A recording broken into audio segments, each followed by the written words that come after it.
At ngayon naman ay pakinggan natin si Bishop Ruben Abante as he preaches some practical biblical guidelines in Hebrews.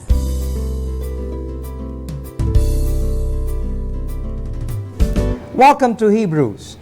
Ito po ang bahagi ng Lighthouse Cafe na naglalayon na tayo'y bigyan ng mga prinsipyo, magagandang katotohanan mula sa salita ng Diyos na makatutulong sa ating buhay. Mga ibinigay sa atin ng Panginoon sa mundong ito na maaari po nating gamitin para sa ating kapakinabangan. Unang-una ay sinasabi sa banal na kasulatan in Psalm number 24 and verse 1. The earth is the Lord's and the fullness thereof, the world and they that dwell therein.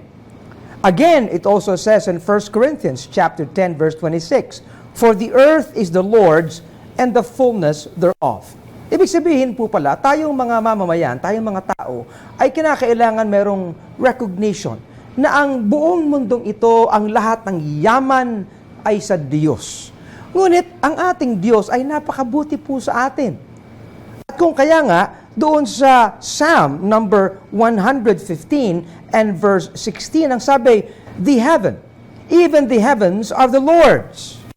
And that is a fact na ating nakita sa dalawang verses na ating binasa. Subalit ang sumunod ay ito, but the earth hath He given to the children of man.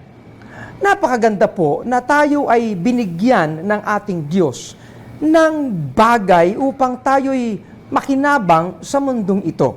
Ano po? In fact, doon po sa Genesis chapter 2, anong pasimula, ang sinabi ng Diyos ay ganito, and the Lord God took man and put him into the Garden of Eden to dress it and to keep it. Ibig sabihin po, ang mundong ito ay binigay sa tao upang ito'y mapanatili po natin to dress it and to keep it. At kung baga, tayo po ay ginawang stewards o katiwala ng ating Diyos sa mundong ito. Ang mundong ito'y puno ng yaman dahil sa kabutihan ng Diyos. Dahil sa kanyang pag-ibig sa atin, dahil sa kanyang biyaya sa atin. At ang sabi po ng banal na kasulatan ay ito po, sa Ecclesiastes chapter 5 and verse 9. Moreover, the profit of the earth is for all.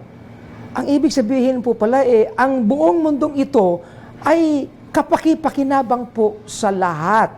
Hindi po kapos ang mundo para sa lahat ng kinapal, sa lahat ng tao sa mundong ito. Kung maayos lang po tayong katiwala. Ano po? Subalit kung sisirain po natin, kung iwawalang bahala natin, kung tayo po'y magiging gahaman sa yaman ng mundong ito at pag-aaway-awayan po natin, sigurado pong tayo mismo ang masisira. Ang bansang Israel ay isang ehemplo kung ano dapat tayo bilang katiwala. Binigyan ng Diyos ang bansang Israel ng isang yaman sa pamamagitan ng kanilang tinatawag nating heir, yung kanilang mana galing sa Panginoon. At ibinigay sa kanila ang buong Kanaan. And here in Deuteronomy chapter 8 ay makikita po natin ang napakagandang sinasabi dito ni Moises. Ang sabi, for the Lord your God is bringing you into a good land, a land of brooks of water, of fountains and springs that flow out of valleys and hills, a land of wheat and barley, of vines and fig trees and pomegranates, a land of olive oil and honey, a land in which you will eat bread without scarcity, in which you will lack nothing. Pero may warning po dito ang Diyos. Ang sabi, beware that you do not forget the Lord your God by not keeping His commandments. Lest when you have eaten and art full, and you have built beautiful houses and dwell therein, then your heart is lifted up, doon sa verse 14, and you forget the Lord your God.